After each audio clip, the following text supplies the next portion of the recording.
어떻게 보면 수천만 원에서 많게는 수억의 돈을 들여가는데 매출이 뭐 절반이 아니라 10분의 1로 오히려 형사처벌 받고 과징금 받고 과태료 받고 막 이런 것들이 창업을 좀 어떻게 보면 또 뭐 쉽게 한다? 네. 준비가 없이 한다? 라는 생각들이 많이 들어서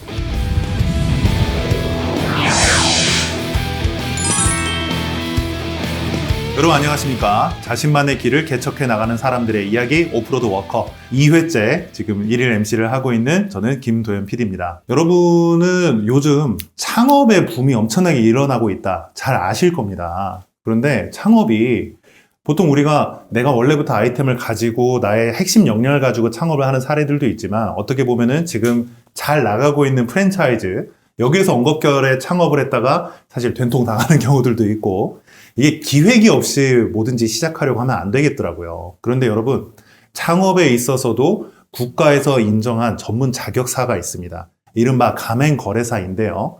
오늘 오프로드 워커에서 여러분에게 소개해 드릴 분은 바로 국가가 인정한 창업과 프랜차이즈 최고 권위자 전문가 가맹거래사 권민준 대표님을 모셨습니다. 안녕하십니까? 네, 안녕하십니까.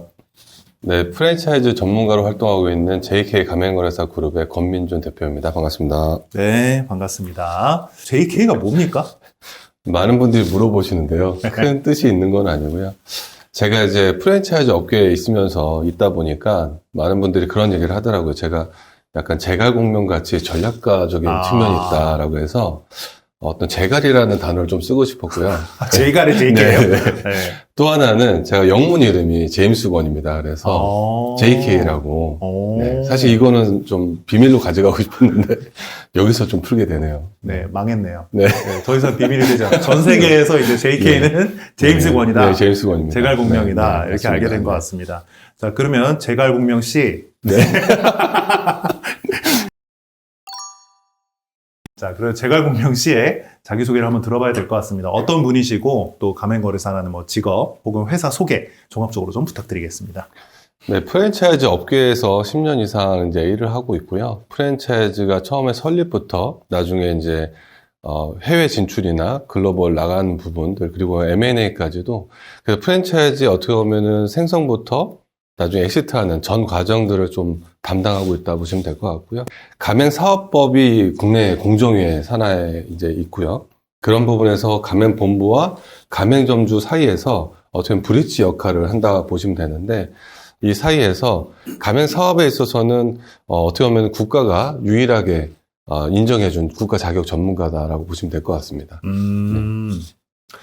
거칠게 얘기하면은 창업할 수 있게 도와주는 사람? 이렇게 얘기하면 됩니까? 이제 창업에서도 이제 프랜차이즈 영역에 좀 더 가깝죠. 가맹거래니까요. 네, 맞습니다. 그러면 우리 창업 박람회 이런 데 많이 하잖아요. 네, 프랜차이즈 창업 박람회. 거기에서 또 창업 상담을 각 부서에서 창업 상담이라는 걸 하고 있는데 거기에서 하는 창업 상담과 대표님이 해주시는 가맹거래사가 하는 창업 상담에는 어떤 차이가 있나요? 사실 가장 크게 보면 제가 사실 저는 프랜차이즈 본부를 직접 했던 사람이거든요. 네네. 그래서 프랜차이즈 본부로서 가맹점을 확대했던 사람이었는데 그때도 창업 박람회도 나가고 실제로 창업 상담을 많이 했죠. 하지만 사실 창업 상담이라는 게 제가 본부하는 입장에서 브랜드 하고 입장에서는 다른 브랜드를 하라고 창업 상담을 못 하겠죠. 아, 그렇죠. 네, 당연히 그렇죠. 저한테 오셨으니까 저의 브랜드를 소개할 수밖에 없고 네. 제 브랜드가 잘 된 거다라는 얘기를 할 수밖에 없는 구조입니다. 그래서 근데 뭐 하긴 저는 비록 무슨 커피를 하고 있습니다만 맞습니다. 네. 저희 브랜드는 좀 있으면 망할 것 같으니까요. 저 커피 브랜드 하세요. 이렇게 네네. 하는 사람은 없겠죠. 사실은 상담이라기보다는 영업의 성격이긴 맞습니다. 하고. 훨씬 더 강하고요. 우리나라 한 13,000개 정도의 브랜드가 있습니다. 8,800개의 그 브랜드 본부가 있고요. 네. 근데 13,000개 브랜드를 다 할 수는 없지만 그 중에서도 일정 브랜드를 좀 축소해서 걸러서 사실은 좀 소개해드릴 수가 있는 게 사실 가맹거래사 역할이기도 합니다. 그러니까 어느 특정한 브랜드에 소속되어 있지 않은 거잖아요. 맞습니다. 클라이언트의 어떤 입장이나 목적의식, 또 타겟 시장 이런 거를 종합적으로 고려해서 가장 괜찮은 프랜차이즈 브랜드나 혹은 그런 전략을 또 소개해주는 역할이다. 맞습니다.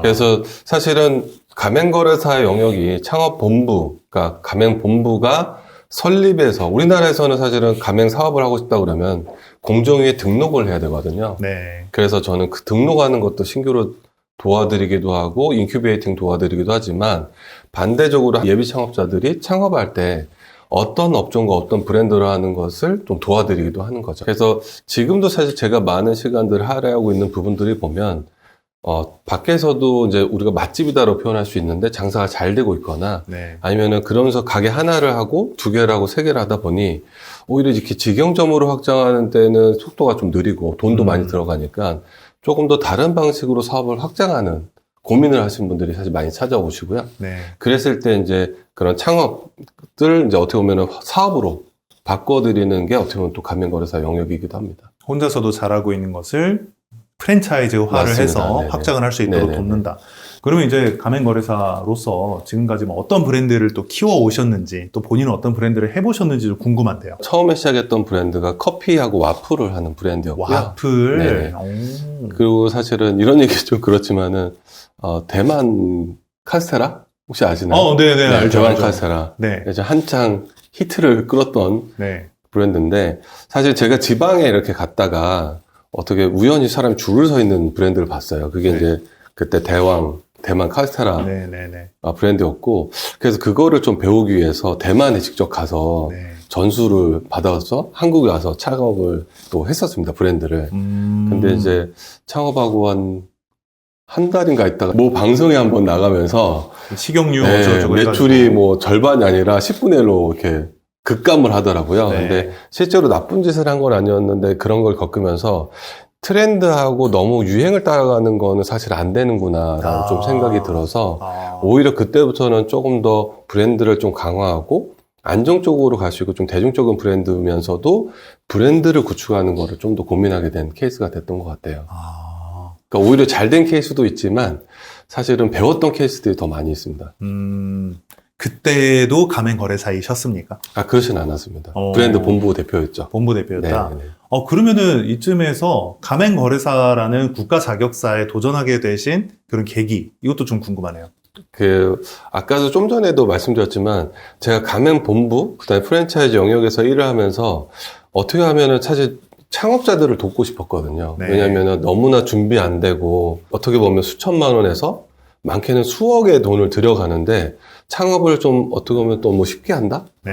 준비가 없이 한다라는 생각들이 많이 들어서 좀 돕고 싶다라는 생각이 드는데 그러면서 좀 찾아보니까 가맹거래사라는 자격증이 있었고 그 영역에서는 제가 잘 알고 잘 할 수 있는 프랜차이즈 본부를 잘 육성할 수 있는 기회가 있을 것 같고 오히려 저는 사실 가맹거래사 하는 영역이 창업자들을 육성하는 것도 있겠지만 오히려 가맹본부를 건전하게 잘 육성하면 그에 따른 가맹점들도 좀 건전해지지 않을까? 우리나라에 아까 말씀드렸던 13,000개의 브랜드가 있지만 한 50만 개의 가맹점포들이 있어요. 그러니까 오히려 이제 가맹본부들이 건전해지면 가맹점주들도 좀 건전해지고 좀 잘 될 수 있지 않을까라는 생각 때문에 이 일을 하게 된 계기가 됐다고 보시면 될 것 같습니다. 그렇군요. 그러니까 신규 창업을 하려는 분들한테도 도움이 되지만 이미 돌아가고 있는 프랜차이즈들의 가맹 본부한테도 컨설팅을 하실 수 있다. 맞습니다. 네, 이렇게 되는 건데, 이것도 저도 사업을 하는 입장에서 약간 이런 의문이 드는 거예요. 모든 사업자들은 내가 내 사업 잘 해나가고 있다라고 생각하시잖아요. 네네네. 그런데 가맹거래사를 굳이 초빙을 해서 컨설팅을 받고자라고 한다면 어떤 결핍이 있어야 그런 생각을 하게 될 텐데 보통 그런 생각을 잘 못하지 않나요? 맞습니다. 네. 사실 가맹거래사가 지금 한 23년 정도 네. 됐어요. 사실 횟수로 치면 전국에 한 1000명 이상의 이제 가맹거래사가 있는데 잘 안 알려져 있는 게 인원수가 좀 적은 부분이 있고요. 실제로 아까 말씀하셨던 것처럼 필요성에 대한 부분이 좀 고민이 있었던 것 같아요. 네. 근데 이제 법제적으로는 가맹사업이라는 걸 시작할 때는 무조건 가맹거래사나 변호사를 통해서 가맹 등록을 해야 되고요. 1년에 한 번씩 정보공개서라는 걸 변경을 해야 됩니다. 네. 그러니까 우리가 세무, 어떻게 보면 기장 하듯이 1년에 한 번씩 변경을 해야 되기 때문에 사실 무조건 좀 필요한 부분들이 있고요. 사실 최근에는 이제 가맹사업법이 워낙에, 가맹거래 이 상황에서 분쟁이나 이런 것들이 하다못해 최근에도 뉴스가 사실은 몇 건이 나왔던 것처럼 네. 가맹본부와 가맹점주의 사이의 어떤 갈등들, 그 다음에 최근에 들어선 정부가 갑과 을의 관계에 대해서 또 집중하고 있다 보니까 많은 문제나 뉴스거리들이 일어나면서 오히려 형사처벌 받고 과징금 받고 과태료 받고 이런 것들이 뉴스에 많이 나오다 보니까 오히려 요즘에 제가 신규로 하려고 하는 그런 가맹본부 대표들을 만나면 이 가맹사업법에 대해서 많이 관심이 많으세요. 아니, 그 저는 프랜차이즈를 생각도 안 해봤기 때문에 네네. 제가 하는 업종 자체가 프랜차이즈. 이제부터 생각을 좀 해보십시오. 이제 해야 되는데, 네네. 어쨌든 저는 대표님을 통해서 지금 프랜차이즈 업계에 대해서 하나씩 알아가고 있는 네네. 그런 중이라는 생각이 듭니다. 그래도 좀 여전히 막연하게 느껴지는 부분이 있는데, 대표님이 만나신 아까 프랜차이즈가 우리나라에 13,000개 맞습니다. 이렇게 브랜드가. 있다고 했는데, 모든 프랜차이즈들이 다 성공적이진 않을 거란 맞습니다. 말이에요. 대표님이 생각하시는 잘 나가는 프랜차이즈의 어떤 기준 네네. 혹은 뭐 전략 이런 게 어떤 게 있을까요? 사실은 프랜차이즈라는 것 자체를 사실은 좀 어려울 수 있지만 네. 간단하게만 설명드리면 우리가 프랜차이즈라고 하면은 많은 일반인들이 많이 주변에서 볼 수 있는 먹는 쪽으로 사실 이게 우리가 먹는 거다. 프랜차이즈는 약간 먹는 거다라고 생각하는데 대표님한테도 제가 말씀드렸던 이유가 사실은 국내는 먹는 쪽이 사실 80%지만 미국 쪽이나 선진국, 일본 쪽으로 가보면 프랜차이즈가 사실 서비스 쪽도 엄청 많습니다. 그러니까 교육업, 서비스업이 훨씬 더 많으세요. 프랜차이즈가 우리가 생각하는 거랑 다르게. 네. 왜냐하면 우리가 사실은 처음에 프랜차이즈라는 걸 겪으면 내가 그냥 요리 좀 잘하니까 이 요리 잘하는 거 이 사람한테 알려주면 프랜차이즈다? 이렇게 생각을 하시고 시스템이 그 정도에 머무르거든요. 네. 근데 실제로 프랜차이즈라는 것 자체는 어떻게 보면 햄버거, 그러니까 예를 들어 맥도날드를 얘기를 들면 햄버거를 만드는 법을 가르치는 것이 아니라 햄버거를 만들어서 파는 것을 관리하는 법을 가르쳐 준다라고 표현하거든요. 그러니까 사실 프랜차이즈라는 것은 하나의 전체 사업의 영역을, 사업의 원형을 제공하는 비즈니스예요. 네. 내가 햄버거를 만드는 거에 끝나는 것이 아니라 햄버거를 어떻게 잘 만들고 어떻게 잘 서비스하고 어떻게 잘 팔고 고객 관리를 어떻게 해서 사업을 성장시킬 수 있는 이 플랫폼 자체를 파는 비즈니스입니다. 네. 네. 근데 많은 분들이 이걸 이해를 못 하세요. 아까 프랜차이즈가 어떻게 하면 성장을 하고 잘 가나요? 대부분은 그냥 시작점이 이렇게 시작을 해서 문제가 되는 거고요. 이 시스템을 잘 잡아서 그 요소 어떻게 고객들을 만족시키고 서비스하고 마케팅하고 수익을 내고 성공할 수 있는 이 시스템이라고 표현하는 것들을 잡아주는 것이 네. 브랜드의 성장의 가장 근간인 거죠. 왜냐하면 미천이 금방 딸리고 매장이 많아질 때 관리가 안 되고 한 10개, 20개만 가도 다시 백하는 브랜드도 워낙 많습니다. 저는 사실은 가맹본부의 성공에 대한 부분들도 많이 얘기했지만 창업하시는 예비 창업자분들도 꼭 이 부분을 아시고 접근하실 때 내가 어떤 프랜차이즈를 선택을 할 것이냐를 고민했으면 좋겠다. 네. 라는 거예요. 이렇게 예비 창업자들이 저희 같은 전문가들을 좀 만나서 창업하는 케이스는 극히 좀 드뭅니다. 안 알려져 있기도 하지만. 네. 근데 앞으로는 좀 그런 것들이 좀 활성화됐으면 좋겠습니다. 확실히 안 알려져 있는 부분이 큰 것 맞습니다. 같아요. 네, 그래서 오늘 이 방송이 또 그 가맹거래사를 좀 시장에 소개하는 그런 계기가 되길 그런 바라는 그런 부분도 있고, 뭐 저랑 아주 친한 어떤 분도 사업을 시원하게 말아먹은 적이 있어가지고 네네. 제가 잘 알고 있거든요. 네네네. 저도 이분을 좀 미리 알았더라면 하는 생각을 하게 됩니다. 팁을 좀 드리고 싶은데 예비 창업자들은 공정거래위원회 사이트에 들어가시면 네. 정보공개서라는 걸 열람할 수가 있어요. 그 정보공개서라는 게 뭐냐면 방금 말씀하셨던 것처럼 너무나 무수의 브랜드들이 생성이 되고 시스템 없이 시작하는 브랜드가 많다 보니까 그래도 최소한적으로는 요 정도 양식에 맞춰서는 브랜드를 만들어서 등록을 하세요라는 설명서 같은 게 있습니다. 그럼 그 안에만 보시면 브랜드에 대한 설명들이 나오는 거죠. 그럼 사실은 정보공개서만 몇 개 보시면 이 브랜드가 좀 준비가 잘 됐네? 이 브랜드가 시스템이 좀 없네? 라는 것도 대략 볼 수 있을 수도 있어요. 그리고 그 설명서를 보시면 그 브랜드가 얼마의 매출액을 내고 있는지, 단위별로 매장별 매출액이 얼마인지, 네. 매장 수는 몇 개인지, 그리고 폐점률은 어떻게 되고 신규로 얼마가 늘었는지, 전국에 어디에 매장이 있는지 이런 여러 가지. 그 다음에 내가 실제로 투자해야 되는 돈이 얼마인지, 어떤 데 돈이 들어가는지 이런 요소들이 있어요. 네. 내가 프랜차이즈에 관심이 있다 그러면 첫 번째로 해야 될 게 공정거래위원회 사이트에 들어가서 그 정보공개서를 몇 개를 다운받아서 보시는 것을 추천드립니다. 사실은 이게 있는 것도 몰라요. 20몇 년째 그걸 하고 있는데 있는 것도 모르는 거죠. 그것만 검토해도 리스크의 절반 이상은 줄어든다라고 저는 보거든요. 네. 근데 그거를 꼭 언제 보냐? 창업할 때는 안 보고 나중에 문제가 생기고 힘들어졌을 때 네. 그때 이제 뒤적뒤적 내가 뭘 썼지? 그때 봅니다. 그래서 사실은 좀 많이 안타깝죠. 참 안타까운 사례, 참 위험한 사례들이 많을 것 같아요. 그런 사례들도 많이 경험을 하셨을 맞습니다. 것이고 그런 사례들을 소개하는 작업도 우리가 꼭 해야 된다는 생각이 드는데 자, 요렇게 한번 여쭤볼까요?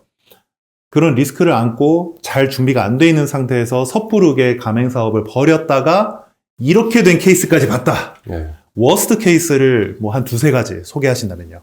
제가 이제 최근에 그 동기 가맹거래사들과 책을 이렇게 두 권을 썼습니다. 하나는 이제 본부가 이제 신규로 본부를 창업할 때 가맹사업법에서 유의해야 될 점, 하나는 가맹점주로서 이제 할 때 이제 유의할 점인데, 요 책을 같이 쓴 저자가 아까 말씀하셨던 가맹점을 하다가 네.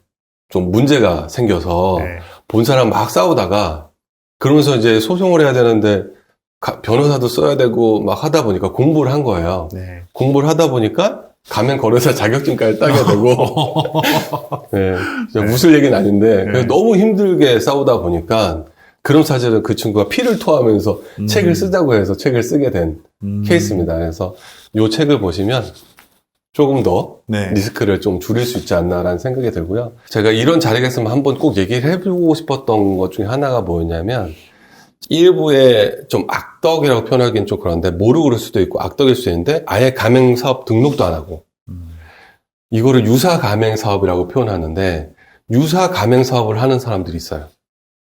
근데 이런 경우에 문제가 되는 게 아까 말씀드렸던 것처럼 가맹사업법 내에 보호를 받을 수가 없는 거죠. 네. 그러면은 내가 가맹사업법 보호를 받을 수 없으면 이제 민사나 형사로 가야 되는데 그러면서 이제 꼬여지고 힘들어지게 되는 케이스가 되게 많습니다. 근데 공정에 신고해야 돼도 이게 가맹사업법인지 아니냐에 따라서 이제 문제 소지가 있는 거죠. 근데 그거는 아까 되돌아가면 공정거래위원회에 있는 정보공개서 열람에 가맹사업 등록이 되어 있는지만 체크를 해봤어도 이런 리스크를 줄일 수 있는 거죠. 그러니까 전문가는 이렇게 얘기를 한다고요. 그것만 해봤으면은 됐을 텐데 맞습니다. 이렇게 얘기를 하지만 요것만 해봤으면 됐을 텐데에 대한 항목이 사실은 엄청나게 많아요. 맞습니다. 근데 전문가는 알고 있으니까 네네네. 그런 얘기를 하지만 사실은 이 전문가를 만나봐야 될 사람들은 자기가 뭘 모르는지를 알기 위해서라도 지식이 사실은 필요하거든요. 그러니까 내가 뭘 모르는지 뭘 알아야 되는지 자체를 모르기 때문에 일단 사실은 전문가를 만나봐야 된다. 그러면 변호사라고 하면 변호사 사무실, 뭐 법무법인 이런 게 있고요. 노무사 하면은 노무법인, 세무사 하면 세무법인이 있는데 네네. 가맹거래사는 가맹거래사법인 뭐 이런 게 있는 거죠. 맞습니다. 어떻게 찾아가야 되죠? 그래서 뭐 인터넷에 가맹거래사를 쳐보시면 네. 가맹거래사에 대한 내역들이 좀 나와 있고요. 네. 사실은 이제 아직 법제화가 되어 있지 않기 때문에 법인의 형태들도 있긴 하지만 그게 이제 법적으로 구속력은 없어요. 그래서 가맹거래사로 또 활동하는 사람들이 많이 있으니까 그렇게 좀 물어보시면 좋을 것 같습니다.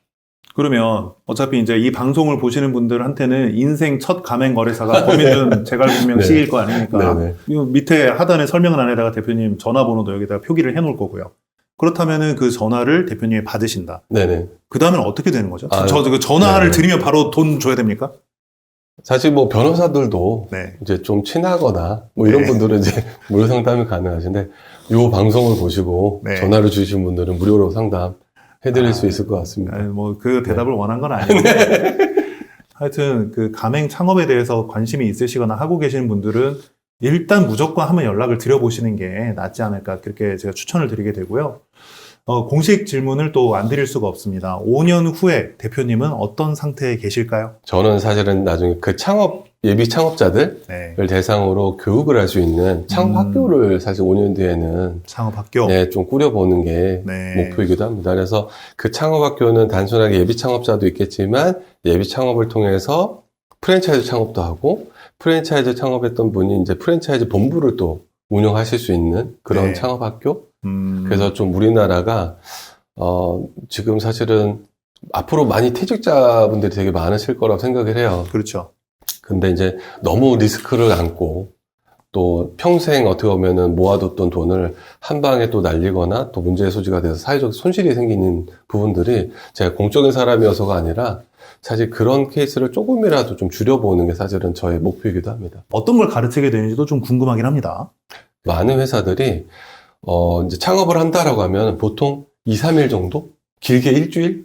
요렇게 교육을 해요. 근데 앞으로 뭐 몇 년을 하게 될 사업을 단 2, 3일 정도의 교육을 받고 사업을 하는데 부족할 것 같은데. 근데 그 사업이 요리사 자격증을 따는 것도 아니고 네. 단순 레시피 교육에 가까운 게 많죠. 근데 사업이라는 걸 지금도 사업하고 계시지만 사업이라는 자체가 단순히 어떻게 보면 요리하는 거 뭐 김치찌개 잘 만들어서 사업을 할 수 있는 건 아니거든요. 네. 오히려 외식이라는 게 오히려 사장님 자체가 어떻게 보면 작은 소기업에 가깝고 그러면 경영부터 회계, 뭐 노무 사실은 엄청나게 여러 가지 마케팅까지 그러다 보니까 이것들을 조금이라도 좀 준비하시고 했으면 좋겠다라는 생각이 들어서 주변에서 창업학교를 하고 싶다라고 얘기를 많이 드리고 오히려 한국에서 뭐 제주도도 있겠지만 발리 같은 데서 사실 창업학교를 꾸려서 아예 숙박을 하면서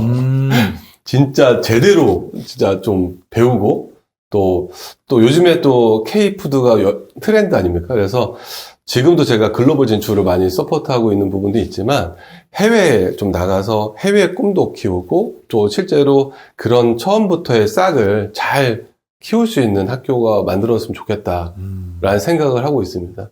투자자를 기다리고 있습니다. 저도 5년 후에는 이미 이루어져 있을 것 같은데 네네. 그때 저도 입학할 수 있습니다. 아, 네.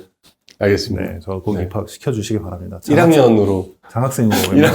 네, 1학년으로. 1학년이요? 네. 그래서 나중에 저희가 이제 예전에 이제 투자 유치를 했던 경험들도 있다 보니까 좀 인큐베이팅보다는 엑셀레이팅을 좀 해보고 싶다라는 생각들도 많이 갖고 있습니다. 네. 그래서 그러려면 사실 필요한 것들이 많겠죠. 네. 네, 제가 아주 이제 역량도 있을 거고, 또 그렇게 학교도 필요하고, 또 그 뒷단에 사후적으로 또 받쳐줄 수 있는 부분도 필요하고. 그리고 오프로드 워커가 필요합니다. 맞습니다. 사실 저도 컨텐츠 대학교를 만들겠다. 이게 또 최종 목표이기도 하기 네. 때문에 뭐 5년 후에는 혹은 희망하기로는 그보다 조금 더 일찍 우리가 그런 형태의 콜라보를 또 하고 있으면 어떨까. 그런 꿈도 같이 한번 가져보게 됐습니다. 지금까지 그 창업자라면은 또 특히 가맹 사업 관련된 창업자라면은 누구나 다 알고 지내야 할 가맹거래사분을 친하게 모시고 지냈으면 좋겠습니다. 친하게 지내실 네. 수 있도록 제갈공명 씨를 모셔서 제가 이야기를 나눠왔는데요. 오늘 그 출연하신 소감이 어떠십니까? 사실, 어젯밤 잠을 못 잤습니다. 왜요? 카메라 울렁증이 있어서. 아, 진짜요? 네, 이게 막 너무 막 떨려가지고 네. 잠을 못 잤는데, 네. 너무 편하게 해주시고, 아, 정말 내가 가고자 하는 길이 맞구나. 네. 그래서 좀 예비 창업자분들이, 좀 정말 평생 어렵게 모으셨던 자금들을 어떻게 보면 좀 리스크를 좀 줄이는데 조금이라도 제가 기여할 수 있다고 하면 참 그걸로 되게 인생이 보람되겠다는 생각을 더 하게 되는 네. 오늘인 것 같습니다. 아, 이런 기회를 만들어서 너무 감사합니다. 네, 감사합니다. 네. 이 멘트 때문에 지금 콘텐츠 풍작이 엄청나고요. 부담스러운데요. 네. 자, 지금까지 제갈공명 씨가 운영하는 JK 가맹거래사 그룹의 권민준 가맹거래사와 함께 이야기 나눠봤습니다. 오늘 저희들이 전해드린 이야기가 여러분들의 창업 가도에 또 새바람을 일으켜 드릴 수 있었으면 좋겠습니다. 함께 해주셔서 감사합니다. 감사합니다. 고생 많으셨습니다. 고맙습니다.